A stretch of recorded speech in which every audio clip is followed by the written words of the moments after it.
que é culpa minha de ser muito exigente, mas eu queria dizer para vocês que seria extremamente importante que o mundo conhecesse o que significa o Conselhão.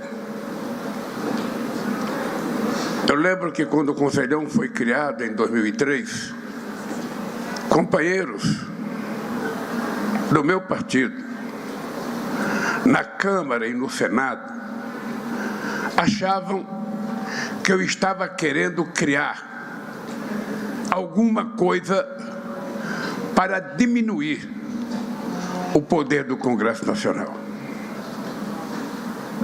Porque era tão novo esse país ter um presidente da República que ousasse criar um mecanismo quase como se fosse uma ouvidoria para que a sociedade pudesse se manifestar, que ela pudesse criar, que ela pudesse fazer proposta e que ela pudesse cobrar do governo as coisas que a sociedade entende que faltam ser feitas no país.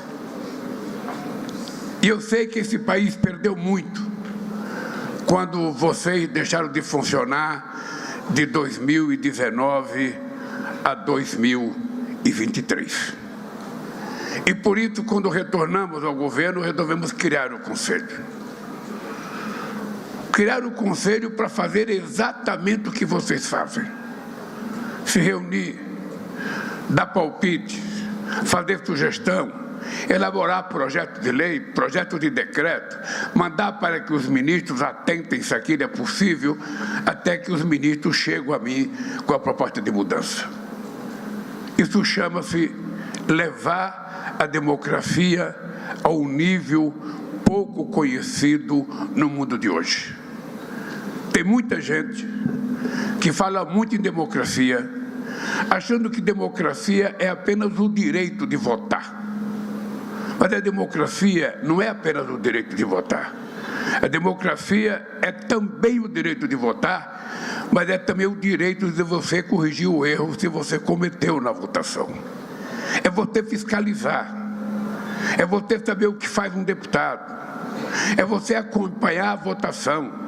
É você saber o que faz um senador, o que faz um governador, o que faz um prefeito, o que faz um vereador.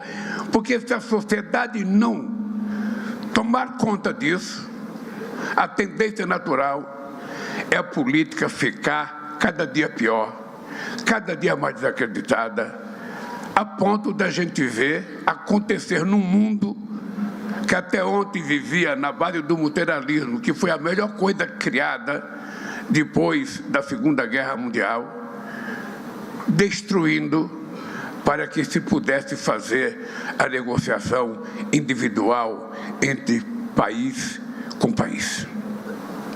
Não é possível o mundo dar certo se a gente perder o mínimo de senso de responsabilidade, do respeito à soberania, à integridade territorial, à Suprema Corte dos países, ao Poder Judiciário como um todo, ao funcionamento do Congresso Nacional.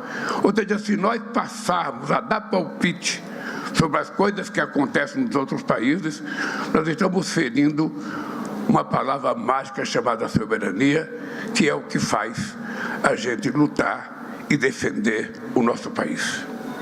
Então eu queria que o Trump tivesse utilizado, se o Trump pudesse ouvir o que o Isaac falou, se ele pudesse ouvir o que disse o Alckmin, seria tão importante que a gente trabalhasse baseado na verdade, somente a verdade e nada mais que a verdade.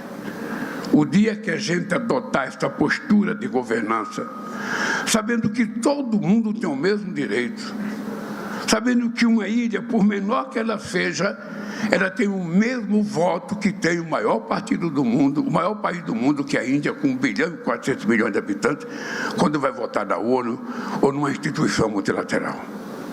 É esse país que nós estamos querendo construir.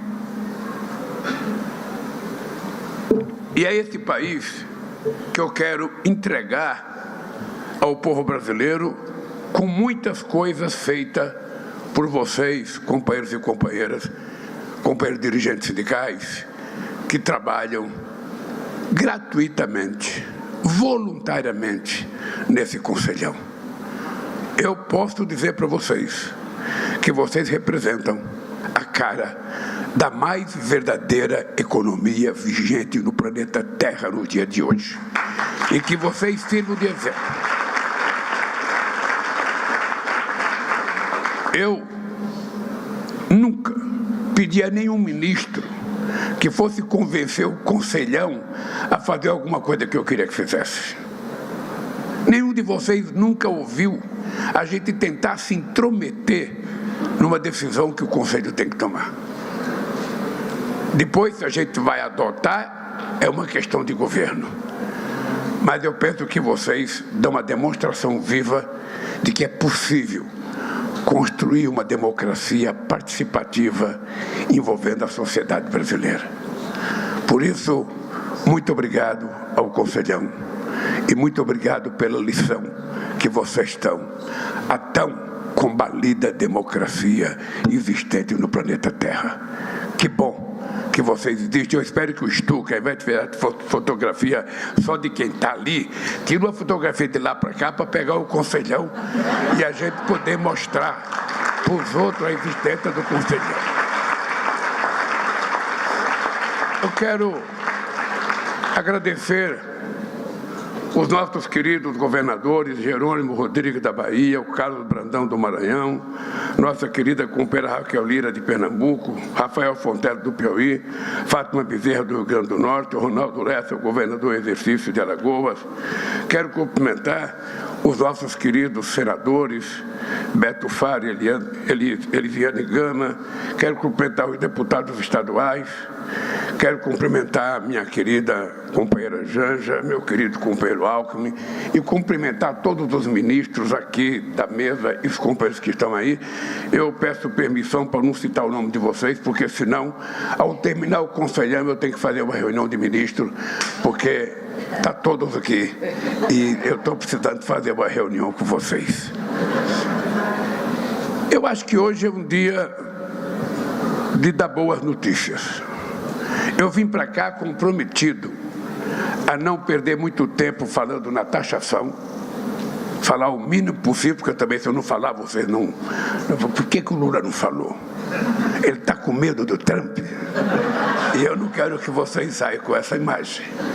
E também não quero falar do que aconteceu hoje, sabe, com o outro cidadão brasileiro que tentou dar um golpe. Eu queria falar do nosso país. Eu quero dar uma chance de falar do Brasil, porque o pessoal que trabalha na comunicação comigo, eu tenho dito para as pessoas que nós temos uma dificuldade.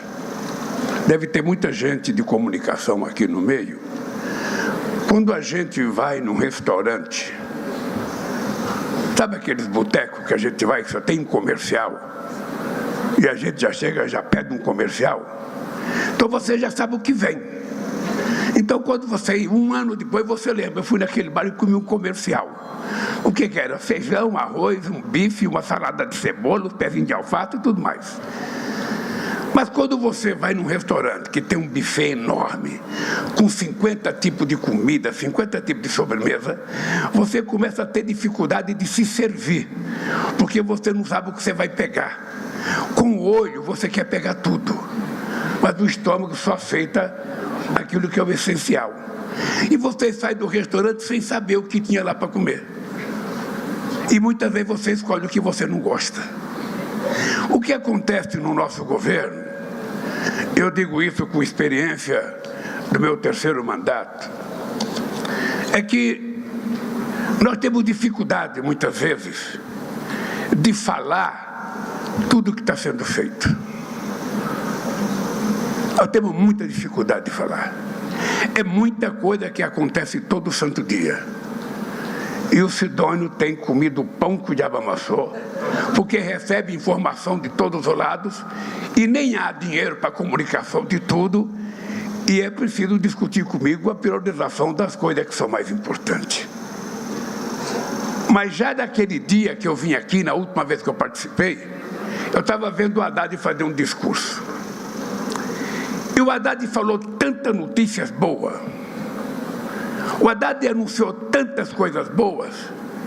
Quando no dia seguinte eu li a imprensa, tinha uma matéria dizendo que era preciso ter mais rigor na questão fiscal. Ou seja, é porque quem olha de fora, pensando no dinheiro que tem que sobrar para a gente poder pagar os juros, tem um olhar mais pesado do que os outros milhões que estão de fora e que nem olham, fica apenas esperando que a gente faça alguma coisa por eles. E eles não são notícia. Veja que engraçado. A melhor notícia que eu poderia receber, eu vou lembrar vocês o que eu falei em 2003. Em 2003 eu disse: se ao terminar o meu governo, cada brasileiro ou brasileira estiver tomando café de manhã, almoçando e jantando, eu já terei cumprido a missão da minha vida.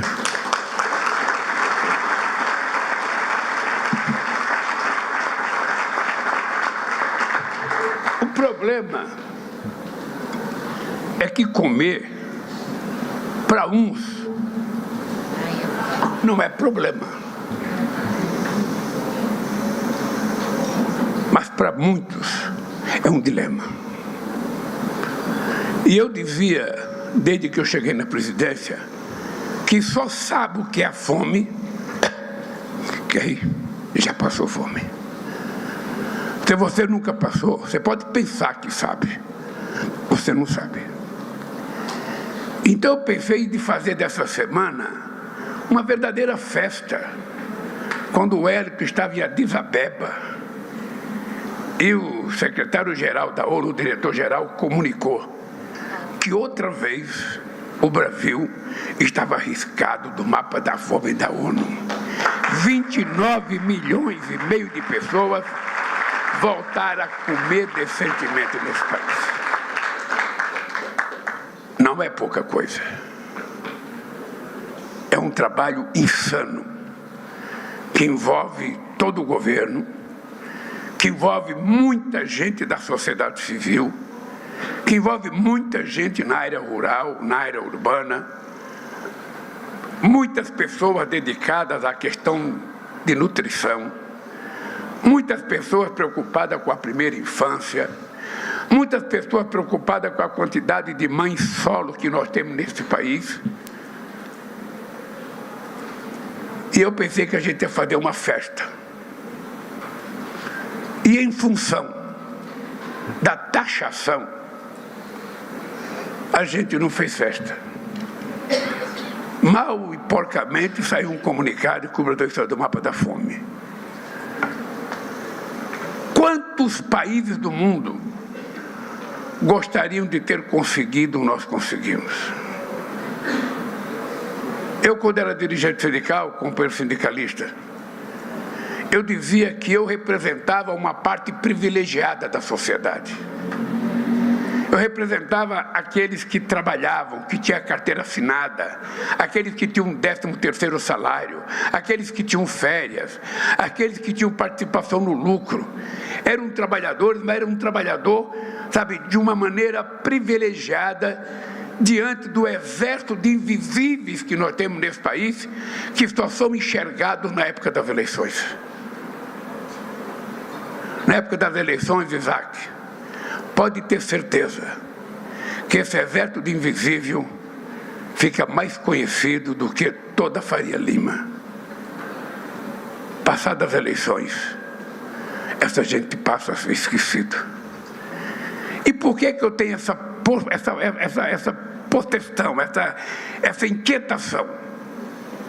É porque tem muita gente que governa esse país e quando deixa a presidência, ele vai morar em Paris um tempo, ou ele vai morar em Miami um tempo, ou ele vai para Nova York um tempo, ou ele vai para Londres. Eu tenho que voltar para a casa que eu estava quando eu vim para cá. E tenho que olhar na cara das pessoas que eu conversava antes de vir para cá. Porque eu sei de onde eu vim e sei para onde eu vou. E por isso eu tenho que fazer as coisas corretas. E a minha obsessão é fazer com que o povo pobre seja tratado e respeitado como cidadãos de primeira classe nesse país.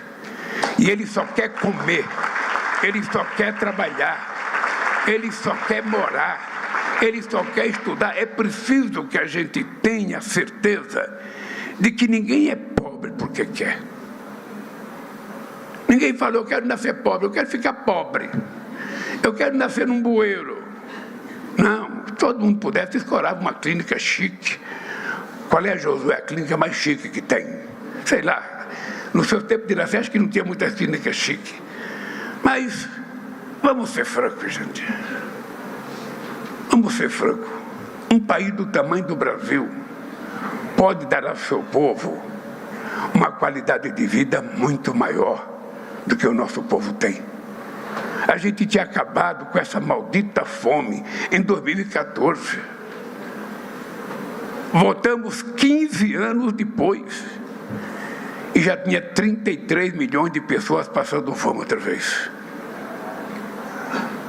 E a gente não vê, porque essas pessoas que estão passando fome, eles dificilmente vão para o centro da cidade. Os teatros são feitos para quem tem dinheiro. O cinema é feito para quem pode pagar. Ou tem tantas pessoas que eu chamo de invisíveis, eles não têm, sabe, ele tem que pegar 2 horas de ônibus para ir no teatro de São Paulo, ele não vai. Sorte dele se no bairro dele tiver um shopping que tem um cineminha para 50 pessoas. Ainda assim ele não vai porque é caro. Então, a gente para governar tem que fazer opção. Seria muito fácil o Haddad ser ministro da Fazenda de um país que a gente se preocupasse em governar para 35% da população. Seria muito fácil. Mas quando você resolve colocar todo mundo na mesma mesa, para todo mundo ter o essencial igual, você tem que tomar decisões. E por isso eu comecei agradecendo vocês, porque vocês ajudaram a gente a tomar posição. Meus amigos e minhas amigas, nas eleições de 2003, estou meio nervoso, porque você não me convidou para inaugurar a placa do Zé Alencar. Em 2003, o Zé Alencar foi meu vice. E é importante que vocês saibam dessa história. Eu estava perto das eleições, eu não tinha vice. Eu já estava cansado de ter 30% dos votos. Já tinha perdido 3 eleições. E eu falei, não, eu preciso arrumar 20%. Esse 20% não está na esquerda. Esse 20% está do outro lado. Está do outro lado. Tem aí um centro-direita, centro-esquerda, ou seja, que está ali. E eu fui ver o discurso do Zé Alencar na festa de 50 anos de vida empresarial do Zé Alencar. Eu te confesso, José, que eu não queria ir. Eu já ficava hospedado no hotel Wembley, que era um hotelzinho do teu pai. Hotelzinho 3 estrelas, tratamento 5 estrelas, sabe? Eu ficava lá e o Zé Dirceu me convenceu. Você tem que ir, cara, você tem que conhecer o Zé Alencar. Ele é do PMDB, é bom você ouvir ele.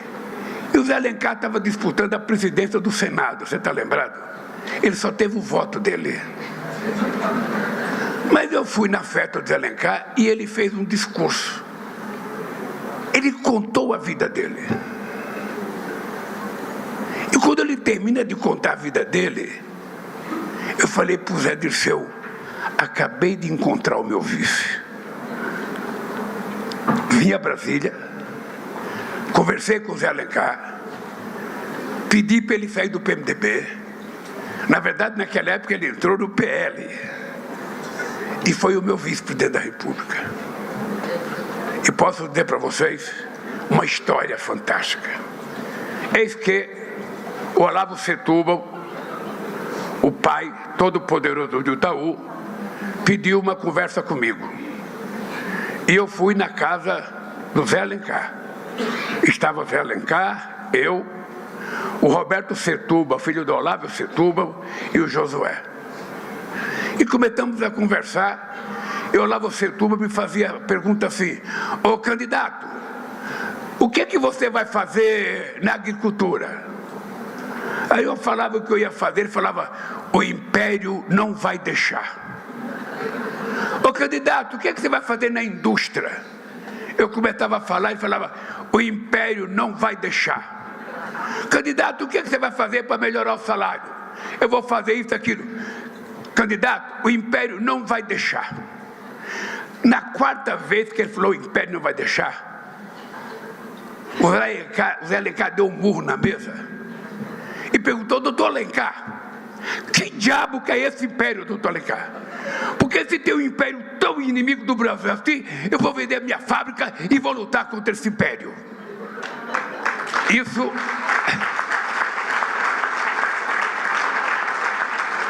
é uma coisa que marcou a minha vida, porque o Zé Alencar era possivelmente... Hoje tem pouco nacionalista no Brasil.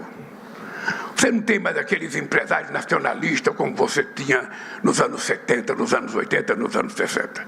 Você não tem. Hoje você tem mais mercantilista do que nacionalista. Então, defender o Brasil de hoje ficou muito mais complicado. Porque tem gente que acha que a gente é vira-lata. Tem gente que não gosta de se respeitar. E ninguém pode dizer, ninguém nesse mundo pode dizer que tem um governo que gosta mais de negociar do que nós. Duvido. Porque eu nasci na vida política negociando. Eu nasci xingando empresário na porta de fábrica e almoçando com ele numa mesa de um bar para fazer o acordo. Então, nesse mundo, ninguém me dá lição de negociação. Eu já lidei muito com muitos magnatas do mundo e eu respeito todos. Eu duvido que alguém tenha sido tratado com desrespeito por mim. Mesmo os caras que me xingam. A única coisa que eu quero é ser tratado com respeito.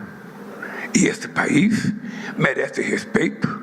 E o presidente norte-americano não tinha o direito de anunciar as taxações como ele anunciou para o Brasil. Não tinha. Poderia ter pegado o telefone, poderia ter ligado para mim, poderia ter mandado ligar para o Alckmin, poderia qualquer um. Estaríamos ávidos a conversar. E depois do pretexto da carta e o pretexto da taxação, não é nem política, é eleitoral. E eu acho que nós brasileiros estamos à prova. Os números que o Haddad deu aqui são muito significativos.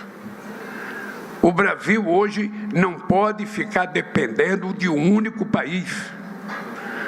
Nós queremos negociar desde o Uruguai, Paraguai, Argentina, Equador, Bolívia, com a China, com a Rússia, com os Estados Unidos, com a Índia, com os países asianos. Nós queremos negociar, nós queremos vender, nós queremos comprar, nós queremos crescer, nós queremos compartilhar as coisas nesse mundo. Nós estamos cansados de ser um país do terceiro mundo, cansados de ser um país em via de desenvolvimento. Por isso, companheiros e companheiras, vocês são extremamente importantes. Por favor, nos ensine a fazer o que vocês sabem e que a gente não sabe. Cobrem da gente, proponham da gente, porque o nosso mandato é passageiro, mas o país é definitivo, porque não vai cair aqui nenhum meteorito, nenhum. O Brasil vai durar muito tempo e o povo brasileiro merece uma chance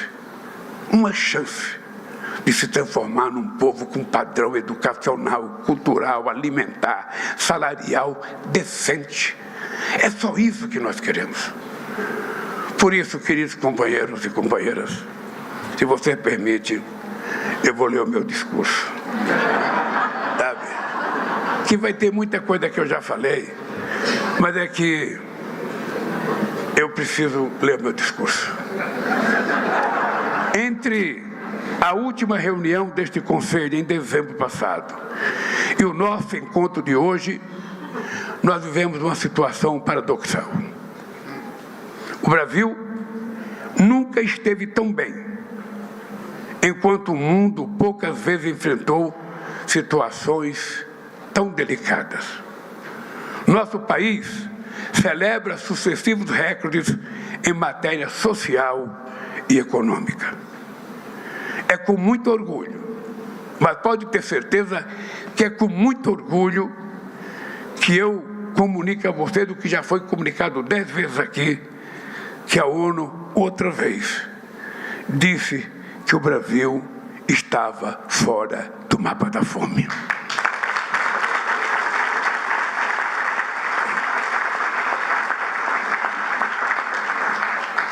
Posso dizer para vocês, nada me deixaria mais alegre, nada, do que essa notícia. Porque eu sou um cidadão que vim comer pão pela primeira vez com 7 anos de idade em São Paulo. Até então, quem é nordestino sabe o que é o café do pobre. O café do rico tem carne de sol, tem cará, tem inhame, tem macaxeira, tem um monte de coisa. O do pobre, às vezes, é uma cuia de farinha com café preto, se tiver café preto. E nós, graças a Deus, conseguimos acabar com isso. Daí porque a minha alegria de saber que no dia de hoje tem menos gente passando privações. E você, Wellington, tem a obrigação de saber que ainda tem gente que não foi cadastrado, que a culpa nem é sua. Nós temos que cadastrar, é o prefeito que cadastra, é a cidade que cadastra, mas nós temos que fiscalizar. Porque nós só vamos para o céu o dia que não tiver nenhuma criança, nenhuma mesmo, passando fome por falta de comida. Porque no Brasil não há nenhuma razão. A gente produz comida para todo mundo, a gente tem programa social. Se as pessoas não estão alcançando ainda, é porque tem alguma falha nossa, de que não chegamos nessa gente. Então essa gente nós temos que procurar. Pode comprar lupa, quantas lupas for necessário. No outro governo eles não compraram Viagra. Compre lupa, para enxergar o que está faltando para a gente não ter nenhuma criança morrendo de desnutrição nesse país. E isso, Wellington, isso só foi possível porque implementamos políticas públicas que colocam as pessoas no centro da ação do nosso governo. Estamos inserindo os pobres no orçamento e cada vez mais colocando o rico no imposto de renda. Porque é uma aberração. O Haddad é tão humilde que a gente fez a proposta para inventar quem ganha 5 mil reais. 5 mil reais. E colocamos para pagar essa diferença um grupo seleto que ganha acima de R$1 milhão por ano.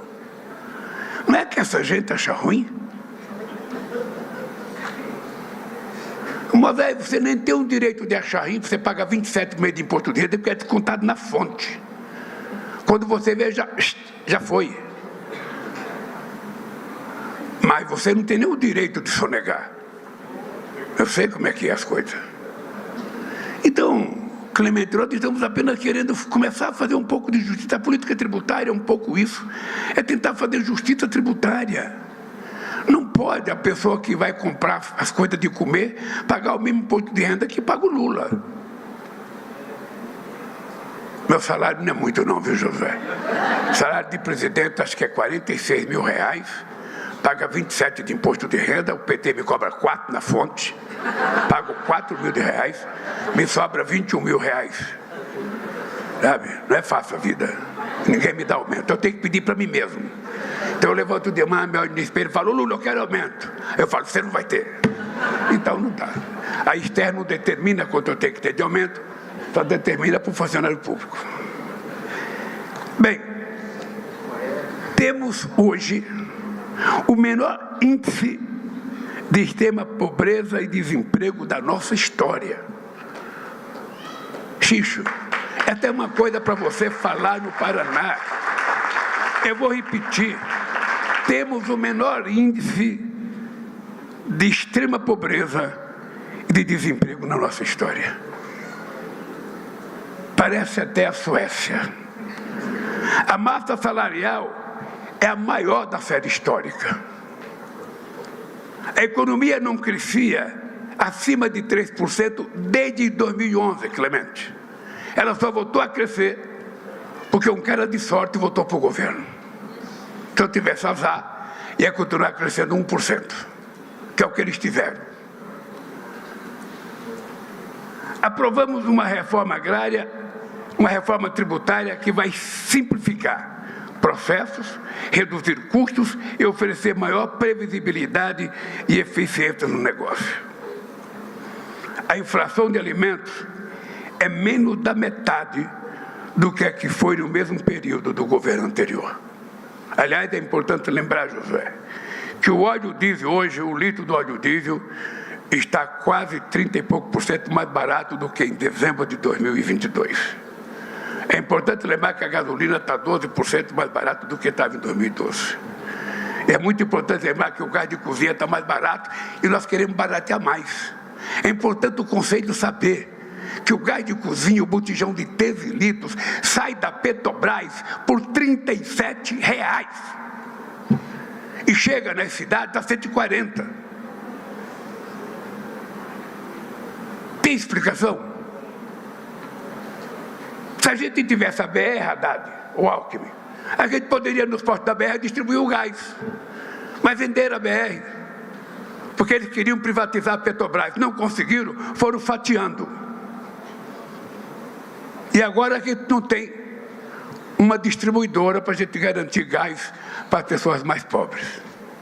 Mas pode ficar certo que a gente vai garantir que 17 milhões de pessoas que estão no Cade Único vão receber gás gratuitamente nesse país.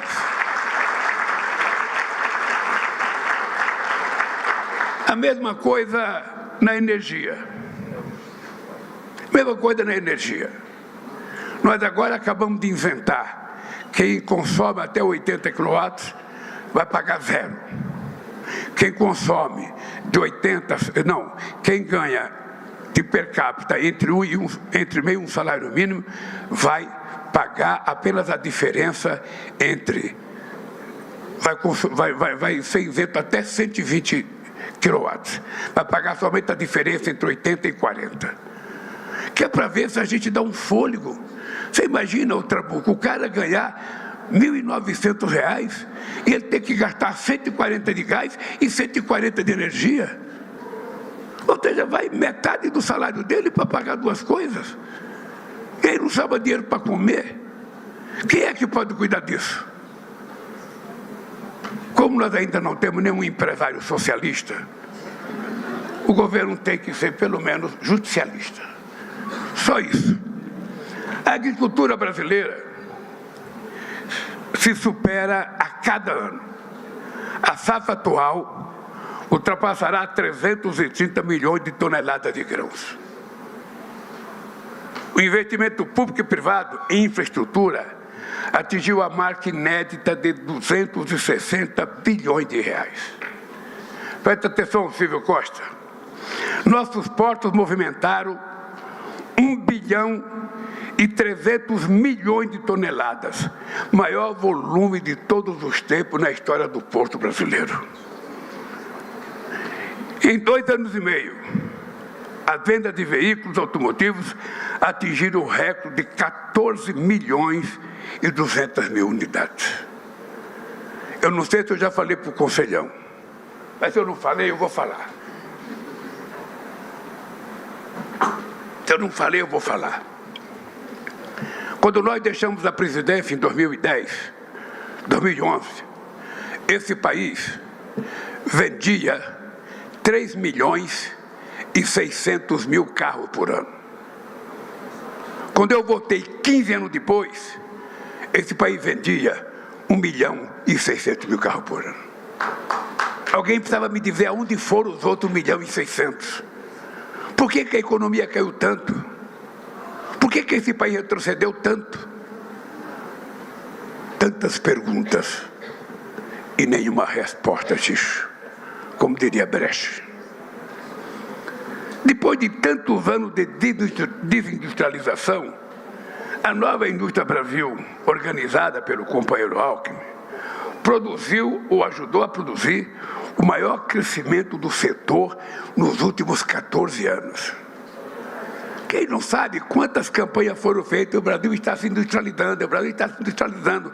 Quantas vezes os presidentes das confederações chegavam para mim, Lula, estamos discutindo inovação, inovação. Qual é a proposta? Ninguém tem.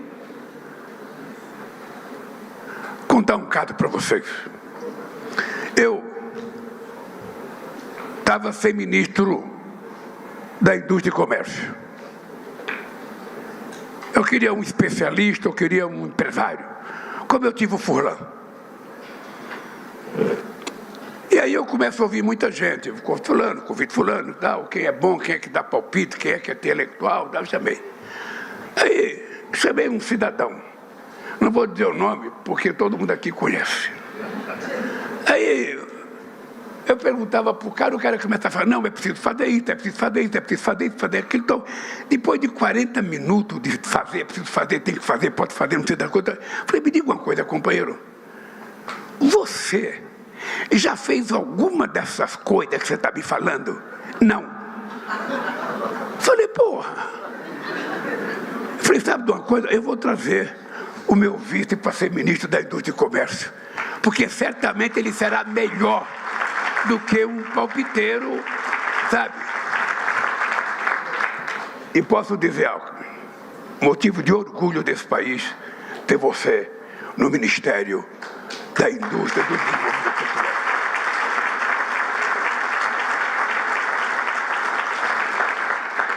Você veja que coisa, como é a humanidade. Quanto tempo eu e o Alckmin fomos adversários? Eu nem conhecia ele nem me conhecia, só pela televisão, pelo rádio. Ele certamente ouvia falar mal de mim nas convenções do PSDB, eu ouvia falar dele nas convenções do PT. Aí não conhecia. Quando nós fomos adversários, ele tentou ser bravo comigo uma vez, eu até falei, você não é assim, cara. Porra, você é tão simpático, como é que você vai me agredir assim?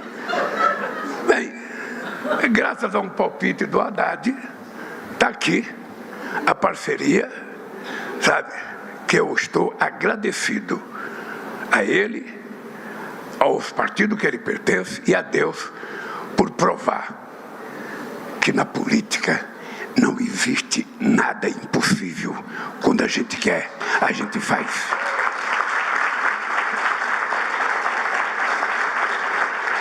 Vejam outro dado importante.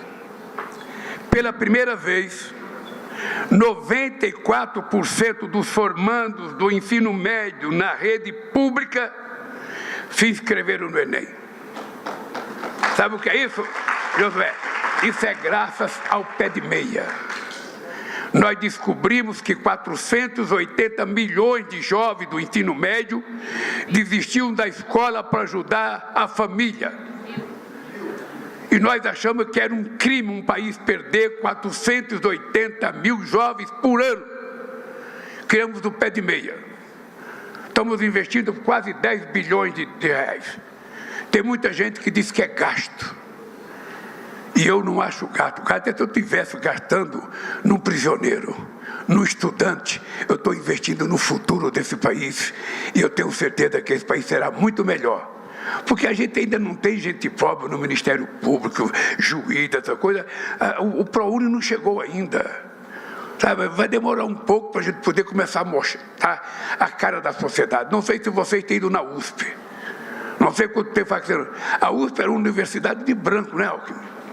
Era uma universidade de branco. O mais moreno, o mais negro era o Alckmin. Hoje você vai na universidade, na USP, metade ou mais da metade é como você, Jerônimo. E o que é mais engraçado é que o povo negro não fala mais eu sou moreno, não. Ele fala eu sou negro. Ou seja, ser negro virou uma coisa bonita, charmosa, e as pessoas se autodefinem como negro. Essa é uma conquista do povo brasileiro. Uma conquista que não tem volta. Veja que engraçado. Batemos recorde de transplante de cirurgia no SUS. Essa conquista nos credencia a enfrentar, sabe, as turbulências muito mais sério. Mas eu queria que vocês percebessem uma coisa importante. Eu li uma matéria no jornal O Globo que contava a história de um americano, jornalista, que está há 6 anos morando no Brasil, no Rio de Janeiro. Ele foi para a Ilha Bela, em São Paulo, e o filho dele teve um problema. Ele foi no carro buscar uma sacola ou bolsa, sabe, o cara quando vai com o filho leva uma sacola com tudo que é coisa dentro. Ele foi e caiu o porta-malas do carro e feriu a cabeça dele. Ele começou a sangrar muito. Ele estava sangrando quando ele viu que estava chegando uma ambulância do SAMU. E o SAMU levou ele para o hospital. Ele ficou pensando, puta merda, quanto é que vai custar esse tratamento? Foi no hospital, a ambulância levou ele. A ambulância consultou o filho dele, deu remédio, tratou da cabeça dele, 7 pontos na cabeça dele, um pacote de remédio para ele tomar. E ele pensando, como é que eu vou pagar? Se fosse nos Estados Unidos, uma ambulância ia me cobrar quase $10 mil.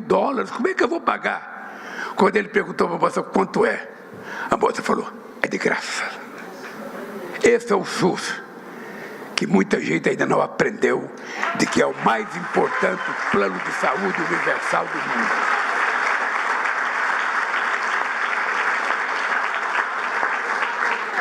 Bem, meus queridos,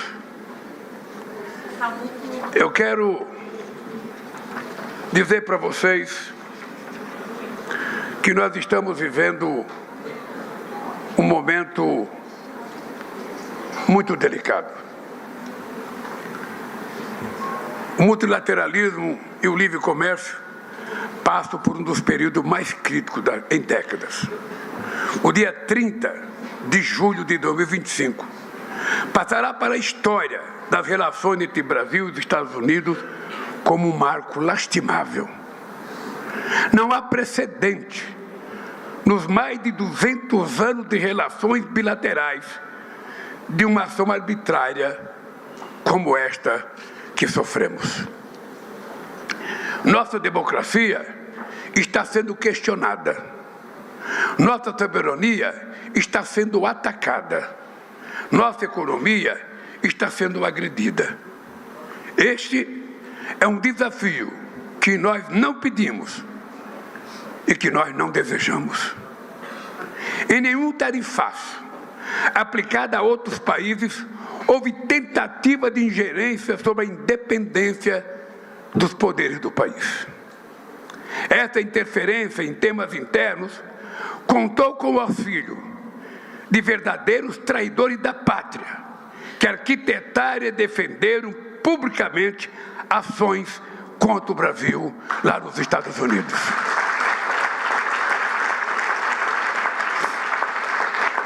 Vários setores da economia são afetados pela covardia dos que se associaram a interesses alheios ao da nossa nação.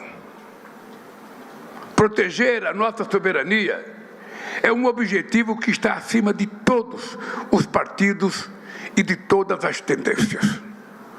O governo não transigirá e não vacilará em seu dever de preservá-la. Não há justificativa para as medidas unilaterais contra o nosso país. O superávit dos Estados Unidos é robusto. Foram 410 bilhões de dólares ao longo dos últimos 15 anos. 74% das importações originárias dos Estados Unidos entram no Brasil sem pagar imposto. O Alckmin já falou, 8 dos 10 principais produtos importados dos Estados Unidos pelo Brasil têm tarifa zero, incluindo petróleo, aeronaves, gás natural e carvão. A alíquota média efetivamente cobrada dos produtos norte-americanos no Brasil é de apenas 2,7%. As alegações sobre o PIX, a regulação de plataformas digitais e o desmatamento são descabidas. O PIX é um patrimônio nacional e referência internacional de infraestrutura pública digital. E aqui eu gostaria que o presidente Trump fizesse uma experiência com o PIX nos Estados Unidos. Não sei se você é amigo dele, Josué, porque você presidiu um grupo empresarial que nós criamos no governo Bush, que funcionou, não sei se funciona ainda. Você poderia levar um PIX para ele pagar uma conta. Ele ia ver que é uma coisa moderna. E qual é a preocupação deles? É que se o PIX tomar conta do mundo, os cartões de crédito irão desaparecer. E é isso que está por detrás dessa loucura contra o Brasil. Por isso, nós não podemos ser penalizados por desenvolver um sistema gratuito, como disse o companheiro Haddad aqui, gratuito e eficiente. No Brasil, a liberdade de expressão não é carta branca para a criminalidade. Sejam nacionais ou estrangeiras, todas as empresas precisam respeitar a lei brasileira. É nosso dever proteger famílias e crianças contra aqueles que se utilizam das redes digitais para promover golpes e fraudes, explorar a pornografia infantil ou espalhar o ódio e a desinformação. Também combatemos de forma incisiva os ilícitos ambientais. Nos primeiros 2 anos de mandato, reduzimos pela metade o desmatamento na Amazônia e 32% em todo o país. Estamos comprometidos a zerar o desmatamento até 2030. Nosso compromisso com o multilateralismo, o meio ambiente e o planeta se reflete na realização da COP30 em Belém, etapa fundamental no enfrentamento à mudança do clima. Queridas companheiras do Conselhão, eu viajei muito nos anos 80.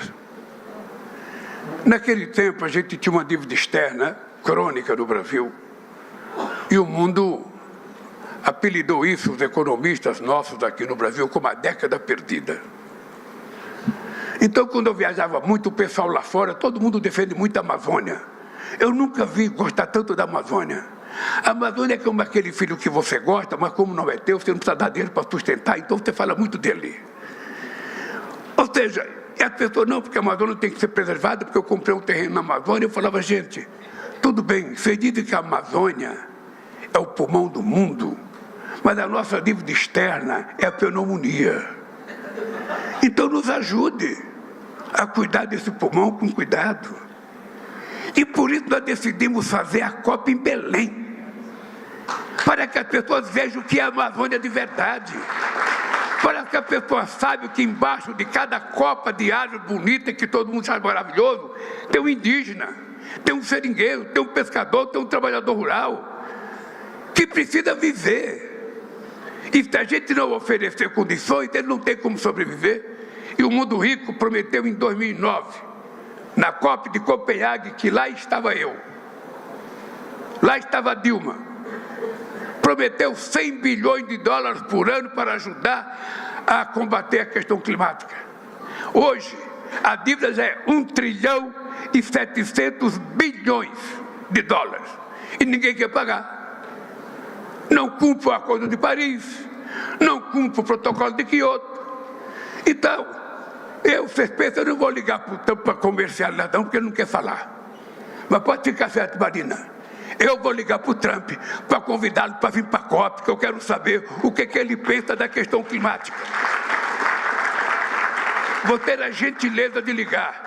Vou ligar para ele, vou ligar para o Xi Jinping, vou ligar para o primeiro-ministro Modi, vou ligar. Só não vou ligar para o Putin, porque o Putin não está podendo viajar. Mas vou ligar para muitos presidentes. Ô, cara, vem aqui, cara. Vem ver, você não está preocupado com o planeta Terra? Não estou no lugar para a gente morar, nós temos que cuidar aqui, meu, pelo amor de Deus. Se ele não vier, é porque não quer. Mas não vai ser por falta de delicadeza, charme e democracia. Eu vou convidar.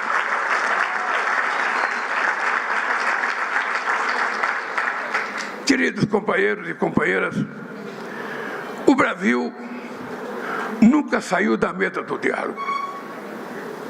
A única explicação que eu tenho é que interesses políticos, especialmente políticos eleitorais, não podem contaminar as relações comerciais. Desde 6 de março, quando meu querido vice-presidente manteve sua primeira reunião com o representante comercial e o secretário de Comércio dos Estados Unidos, demonstramos repetidamente interesse em dialogar sobre as barreiras comerciais tarifárias e não tarifárias. Isso quando houve a taxação de 10%. A gente já estava tentando conversar. Foram mais de 10 reuniões em diferentes níveis, envolvendo inclusive o companheiro Fernando Haddad e o companheiro Mauro Vieira. Pois bem, nós não podemos aceitar que o povo brasileiro seja punido. Diante do tarifaço, o compromisso do governo é com os brasileiros.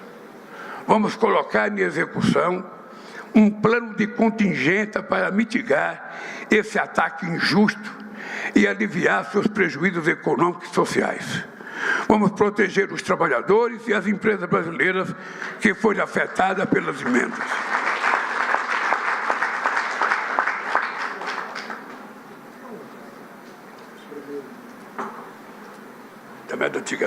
Antigamente eu tinha um cara aqui me dando um copo d'água, agora se eu não me viro, estou fazendo abdominal, toda hora estou... Vamos recorrer a todas as medidas cabíveis, a começar pelo OMC, para defender os nossos interesses. Aliás, o governo já vinha atuando para fortalecer nosso comércio exterior e gerar novas oportunidades para empresas nacionais desde antes da mudança de governo dos Estados Unidos. Desde 2023, o Brasil voltou ao mundo, um mundo que sentia a sua falta. Resgatamos uma política externa consistente, com as melhores tradições de nossa diplomacia universalista, que refez laços com países e povos de todas as regiões, credos e origens. Investimos em promoção comercial para levar nossos bens e serviços para os 4 cantos do mundo. Participei de 15 seminários empresariais realizados no exterior, à margem de visitas que fiz a países europeus, asiáticos, africanos e latino-americanos. Abrimos 398 novos mercados para os nossos produtos agrícolas. Assinamos o acordo do Mercosul-Singapura, o primeiro acordo de livre comércio do bloco em mais de 10 anos.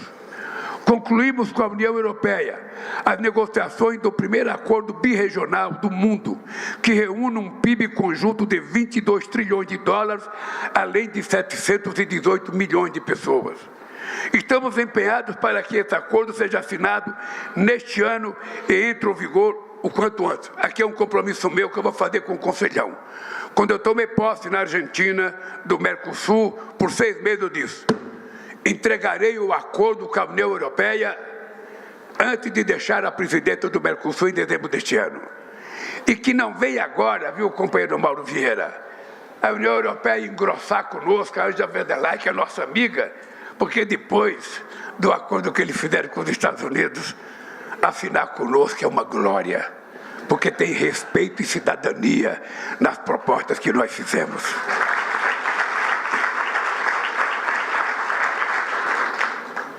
Em 2025, Concluímos as negociações entre o Mercosul e a EFTA, grupo que reúne países de renda per capita elevada como Suíça e Noruega. Na condição de presidente do Mercosul, nesse semestre, vamos avançar em negociações com o Emirados Árabes Unidos, México e Canadá. Aqui é importante lembrar, agora, dia 24 de agosto, o companheiro Alckmin, com uma delegação de empresários e alguns ministros, vai visitar a nossa companheira Cláudia, presidenta do México, que foi também, taxada em 35%, e o déficit que os Estados Unidos têm com o México é 270 bilhões de dólares. Então, ela está querendo fazer negócio com o Brasil, então você pega o que a gente tem de mais esperto, de mais capaz e leve junto. E volte de lá, com novas indústrias, deixe lá algumas e com mais dinheiro para o nosso comércio. Em outubro, retornarei à Ásia para participar da cúpula do ASEAN, bloco de 10 países, 680 milhões de habitantes e um PIB agregado de 4 trilhões de dólares. Depois de ter ido ao Japão, ao Vietnã e à China, visitarei ainda este ano a Malásia e a Indonésia. Minhas amigas e meus amigos, estou terminando aqui. Parcerias sólidas se constrói com base em benefícios mútuos. Durante séculos, a exploração mineral gerou riqueza para poucos e deixou rastro de destruição e miséria para muitos.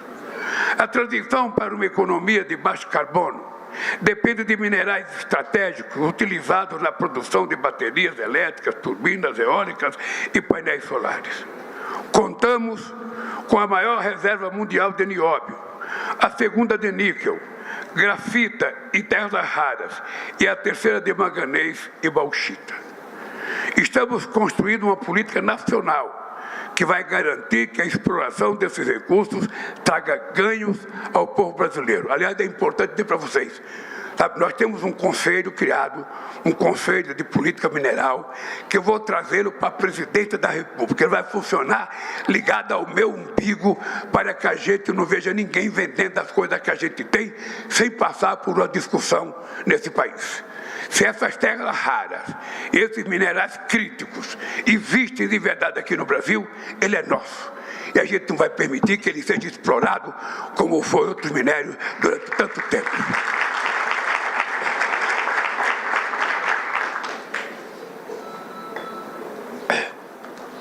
Por isso, estamos construindo uma política nacional que vai garantir que a exploração desses recursos traga ganhos para o povo brasileiro. Queridas amigas e queridos amigos, seguiremos mantendo relações econômicas, políticas e culturais com todos os países. Não seremos dependentes de ninguém, nem tomaremos parte em outra Guerra Fria. É importante saber que a gente não quer Guerra Fria e que a gente não quer dependente de ninguém. Nós queremos ter liberdade para negociar com todos. E é essa política que será vencedora, porque o multilateralismo precisa disso. Esse conceito de desenvolvimento econômico e social sustentável, eu já disse isso, é a cara do povo brasileiro que constrói a nossa prosperidade. A prosperidade verdadeira só existe se for compartilhada e só se fará com ampla e efetiva participação de organizações da sociedade civil, com a participação de trabalhadores e de empresários, das mulheres, dos povos indígenas e comunidades tradicionais, do povo negro, governadores, prefeitos e da academia. Nosso horizonte é o de seguir batendo recorde de indicadores de bem-estar e de desenvolvimento, criando um país justo, inclusivo, sustentável, criativo, democrático e soberano para todos os brasileiros e brasileiras. Um país que quer contribuir com voz ativa e construtiva para a solução dos grandes problemas que afetam a humanidade. Que defenda um mundo de paz, mais solidário e menos desigual, livre da pobreza, da fome e da crise climática. Muito obrigado. E viva o povo brasileiro e que Deus nos abençoe.